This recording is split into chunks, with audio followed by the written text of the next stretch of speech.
விக்ரம் நடித்த தங்கலான் படத்தை வெளியிட தடை இல்லை என்று சென்னை உயர்நீதிமன்றம் உத்தரவிட்டிருக்கிறது. 1 கோடி ரூபாய் பணத்தை சொத்தாட்சியரிடம் செலுத்திவிட்டதாக தயாரிப்பாளர் ஞானவேல் ராஜா தரப்பில் மனு தாக்கல் செய்யப்பட்டது. அதையடுத்து 10 கோடி ரூபாய் கடன் பாக்கி குறித்த வழக்கு 28ஆம் தேதி விசாரணைக்கு வரும் என்று சென்னை உயர்நீதிமன்றம் தெரிவித்திருக்கிறார்கள். அதே சமயத்தில் நாளை வெளியாக இருக்கக்கூடிய தங்கலான் திரைப்படம் வெளியிட எந்தவித தடையும் இல்லை என்றும் திட்டமிட்டபடி நாளை தங்கலான் திரைப்படம் வெளியிடலாம் என்று நீதிமன்றம் தெரிவித்திருந்தது.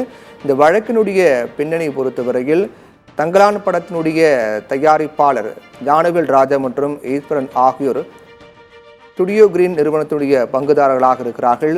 இவர்கள் அந்த நிறுவனம் சார்பாக கிட்டத்தட்ட 10 கோடி ரூபாய்க்கு மேல் கடன் பெற்றதாகவும் அந்த கடனை தற்போது வரையில் திருப்பி செலுத்தாத காரணத்தால் அவர்களை திவாலானவர்கள் என்று அறிவிக்க கோரி சொத்தாட்சியர் நீதிமன்றத்தில் வழக்கு தொடர்ந்தார்.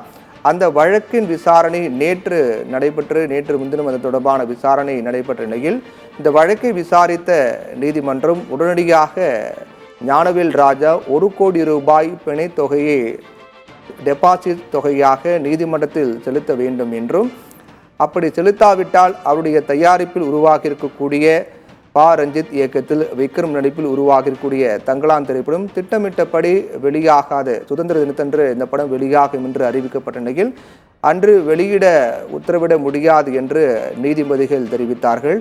அதற்கு பிறகு இந்த வழக்கை இன்று நீதிபதி ஒத்திவைத்தார். இன்றைய தினத்துக்குள்ளாகவே அந்த டெபாசிட் பணத்தை ஞானவேல் ராஜா 1 கோடி ரூபாய் செலுத்த வேண்டும் என்றும் இன்றைய தினத்தில் செலுத்த தவறினால் அந்த படம் வெளியாவதற்கு சிக்கல் ஏற்படும் என்றும் எதிர்பார்க்கப்பட்டது.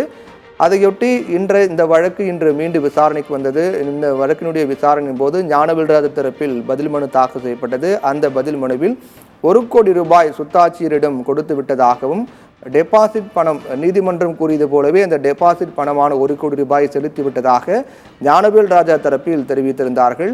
இதை ஏற்றுக்கொண்ட நீதிபதி நாளை வெளியாக இருக்கக்கூடிய தங்கலான் திரைப்படத்திற்கு எந்தவித தடையும் இல்லை என்றும் நாளை திட்டமிட்டபடி தங்கலான் திரைப்படம் வெளியிடலாம் என்றும் தெரிவித்திருக்கிறார்.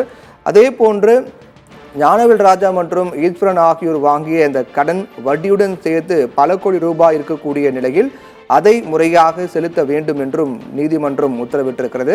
மேலும் அடுத்த கட்டமாக ஞானவேல் ராஜா தயாரிப்பில் வெளியாக இருக்கக்கூடிய கங்கவா படத்தின் போது கூட 1 கோடி ரூபாய் டெபாசிட் செலுத்த வேண்டும் என்றும் அப்படி டெபாசிட் செலுத்தவில்லை என்றால் அந்த படம் வெளியாகாது என்றும் நேற்றைய தினத்தில் நீதிபதி தெரிவித்திருந்தார்கள். அதைத் தொடர்ந்து நாளை தங்கலான் திரைப்படம் வெளியாக இருக்கக்கூடிய நிலையில் இந்த வழக்கின் காரணமாக தங்கலான் திரைப்படம் திட்டமிட்டபடி வெளியாகுமா அல்லது ஏதேனும் சிக்கல் ஏற்படுமா என்ற ஒரு பரபரப்பான சூழல் திரைத்துறையில் காணப்பட்டது.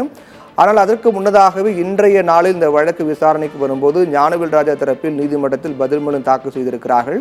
அந்த பதில் மனுவில் நீதிமன்றம் கூறியதைப் போலவே 1 கோடி ரூபாய் டெபாசிட் பணத்தை செலுத்தி விட்டோம் என்று பதில் மனுவானது தாக்கல் செய்யப்பட்டிருக்கிறது. அதை ஏற்றுக்கொண்ட நீதிபதி திட்டமிட்டபடி நாளை தங்கலான் திரைப்படம் வெளியிடலாம் என்று உத்தரவிட்டிருக்கிறார்கள். மேலும் 10 கோடி ரூபாய் கடன் பாக்கி குறித்த வழக்கு 28ஆம் தேதி விசாரணைக்கு வரும் என்று சென்னை உயர்நீதிமன்றம் தெரிவித்திருக்கிறது.